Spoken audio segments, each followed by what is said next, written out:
Today I'm going to be showing you how to make two cool patterns on the 2x2. The first one is called the 4/4 and it looks like this.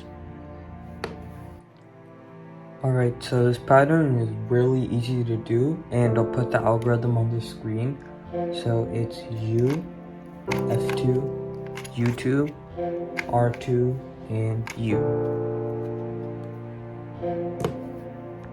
The next pattern I'm going to be showing you is called the cube inside a cube pattern, and it looks like this.